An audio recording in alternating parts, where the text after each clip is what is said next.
Halo semuanya, selamat malam. Nah, hari ini tuh saya sangat beruntung bisa berbincang langsung dengan narasumber yang sangat menginspirasi saya. Nah, kakak ini tuh adalah seorang perempuan muda yang sangat menginspirasi, berprestasi, dan saat ini tuh beliau sedang menempuh pendidikan S2 di Institut Pertanian Bogor dengan beasiswa LPDP. Nah, Kak, kenalin nama saya Muhammad Sidik Latukumsina.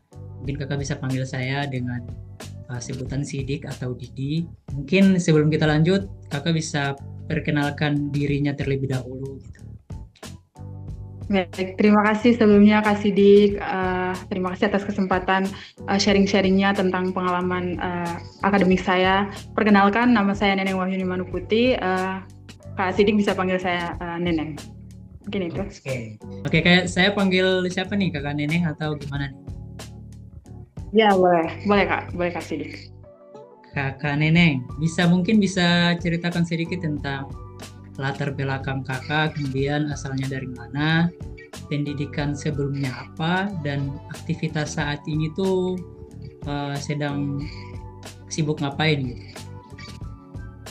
Iya, jadi saya berasal dari Provinsi Maluku, tepatnya di Kabupaten Seram bagian Barat. Kemudian pada tahun 2023 saya telah menyelesaikan pendidikan S1 saya di salah satu universitas di Mojokerto, yaitu Universitas Kiai Haji Abdul Halim.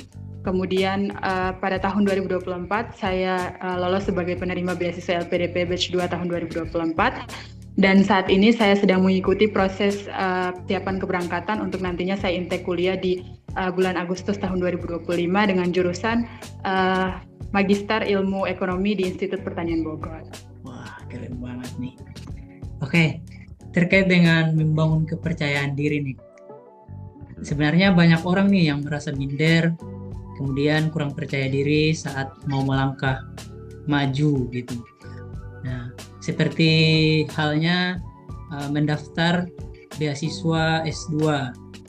Kira-kira bagaimana sih cara kakak membangun kepercayaan diri dalam proses ini? Iya, baik. Terima kasih. Menarik sekali pertanyaannya, Kak Sidik.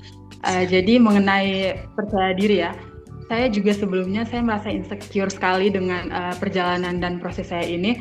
Namun kembali lagi saya merupakan anak daerah dan saya percaya bahwa Indonesia akan maju dan dimulai dari daerah-daerah terpencil seperti daerah saya di timur Indonesia. Tentunya saya juga sebagai perempuan terlebih lagi saya merasa di luaran sana banyak sekali stigma-stigma buruk tentang perempuan, tentang bagaimana perempuan tidak perlu bersekolah tinggi ataupun setara dengan laki-laki. Namun saya membangun percaya diri saya dengan saya dapat membuktikan saat ini saya berdiri di sini bahwa saya sebagai perempuan, saya dapat menginspirasi banyak orang. Saya mampu untuk berpendidikan setinggi dan setara dengan laki-laki juga. Dan saya ingin memberitahu kepada dunia bahwa perempuan dan laki-laki setara dalam pendidikan dan setara dalam segala hal. Mungkin itu. Oke, mungkin itu ya terkait kepercayaan diri. Nah, saya kan kakak ini kan salah satu orang yang sangat menginspirasi saya juga. Nah, selama Amin, perjuangan amin. kakak, amin. Selama perjuangan kakak nih sampai ke titik ini, kira-kira ada nggak sih sosok tertentu yang menjadi inspirasi utama kakak gitu?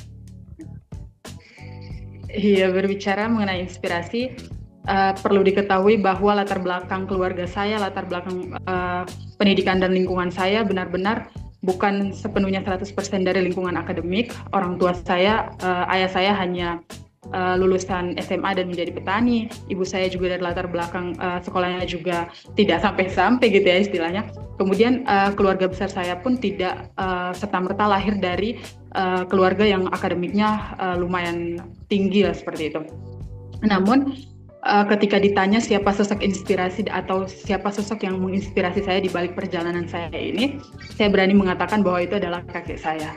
Jadi dulu kakek saya itu adalah seorang kepala desa, kemudian juga beliau juga bekerja di salah satu instansi pemerintah, dan ketika saya lahir, ya beliau memang sudah tidak ada. Tetapi dari cerita-cerita masyarakat, dari cerita-cerita lingkungan saya, dari cerita keluarga saya, bahwa beliau ini sosok yang sangat inspiratif, beliau sosok yang sangat bijak, beliau adalah orang terpandang di negeri saya. Kemudian saya berpikir bahwa pada saat beliau menjabat dan memiliki semua itu, orang tua saya bahkan anak-anak beliau tidak ada yang memanfaatkan privilege itu untuk melanjutkan pendidikan setinggi mungkin. Padahal orang tua mereka mampu begitu kan.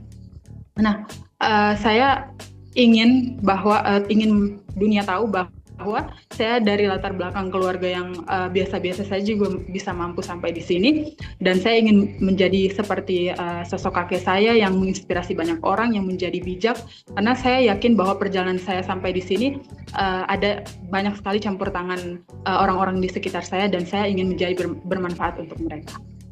Oke, beliau sangat inspiratif ya buat kakak ya gitu ya. Memang Luar biasa sangat. Perempuan lagi, peran keluarga itu memang sangat menginspirasi. Oke, berarti kita lanjut ya kakak ya. Boleh. Nah, saya mau nanya lagi nih kak. Waktu kakak lolos LPDP dan kemudian lanjut S2, bagaimana sih reaksi orang-orang di sekitar? Apakah itu memberi dampak juga buat lingkungan kakak atau gimana? Wah, saya berani menjamin 100% bahwa ini sangat berdampak terhadap lingkungan saya. Kak Sidik, kalau Kak Sidik tahu, di kampung halaman saya itu belum banyak yang istilahnya mengejar pendidikan lebih tinggi dari S1 ya. Kalau S2 kayaknya baru 1 atau 2 orang gitu. Jadi ketika saya lulus beasiswa LPDP itu, saya mendapatkan banyak sekali pesan dari teman-teman saya, dari sahabat-sahabat saya, keluarga saya, bahkan lingkungan sekitar saya, dan komunitas saya. Jadi saya punya satu komunitas namanya Himpunan Pemuda Pelajar Mahasiswa Tomalehu. Benar-benar komunitas saya sangat suportif terhadap apa yang saya capai waktu itu. Saya mendapatkan banyak sekali pesan dari teman-teman saya, dan pesan-pesan itu berisi pesan-pesan semangat, pesan-pesan cinta, pesan-pesan peduli terhadap apa yang saya gapai hari ini. Jadi saya merasa bahwa ini benar-benar sangat menginspirasi lingkungan saya. Kemudian juga saya hari ini adalah bentuk daripada kemanfaatan yang dilakukan oleh komunitas saya. Jadi pada tahun 2023 saya ingat betul komunitas saya itu pernah membuat sosialisasi beasiswa LPDP ini. Dia berkolaborasi dengan Mata Garuda Maluku dan Mata Garuda Amerika, kemudian membuat sosialisasi terkait beasiswa LPDP. Saya ingat betul pada saat itu saya sedang proses menyusun tugas akhir saya untuk lulus S1. Kemudian pada saat itu kebetulan juga saya merupakan moderator daripada kegiatan tersebut, dan 1 tahun kemudian saya mendapatkan manfaat daripada program tersebut. Saya adalah pelaku daripada beasiswa LPDP itu sendiri. Jadi ketika ditanya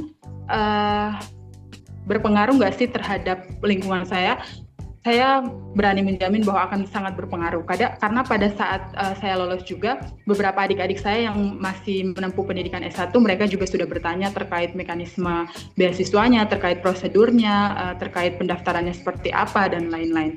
Jadi saya selain menjadi manfaat, saya juga berharap penuh bahwa dengan lulusnya saya bisa membuka jalan untuk adik-adik saya, komunitas saya, lingkungan saya untuk bisa sampai di titik ini juga. Oke, berarti bisa dibilang peran himpunan kakak tadi itu sangat berperan penting ke kakak sampai kakak bisa sampai saat ini ya? Sangat. Nah kak, mungkin pesan dari kakak untuk teman-teman muda di luar sana yang ingin mengejar beasiswa atau pendidikan lebih tinggi, mungkin ada satu pesan dari kakak gitu buat teman-teman di luar sana. Iya, kayaknya umur saya terlalu muda untuk memberikan pesan ya, tapi kalau bisa saya berbicara sedikit, saya dikasih kesempatan, saya ingin bilang kepada teman-teman, saya ingin menyampaikan bahwa generasi muda adalah agen perubahan ya. Kita tahu bersama bahwa Indonesia sangat Indonesia sangat berketergantungan terhadap agen-agen perubahan di Indonesia. Salah satunya adalah kami yang masih muda, termasuk Kak Diri juga masih muda, merupakan agen perubahan. Jadi apalagi kami dari daerah, dengan segala keterbatasan yang ada, dengan internet yang masih belum stabil, kemudian listrik juga yang mati menyala dengan beberapa jam dan lain sebagainya, dengan segala keterbatasan yang ada, mau dimanapun itu, jangan pernah berhenti bermimpi, karena tidak ada yang tahu ke depannya seperti apa. Kemudian pegang terus mimpi itu, dan jangan lupa, jangan hanya bermimpi, bangun dan laksanakan, bangun dan kejar mimpi-mimpi itu. Oke. Nah, jadi gitu teman-teman, pesan dari Kakak Neneng. Kemudian terima kasih Kak Neneng, terima kasih banyak. Ceritanya sangat benar-benar menginspirasi saya dan semoga menginspirasi teman-teman juga yang menonton gitu. Dan terima kasih Kakak. Terima kasih banyak Kak Sidik. Ya, Semoga bisa bermanfaat, semoga juga bisa menginspirasi teman-teman semua dan amin. juga Kak Sidik sendiri. Amin. Siap.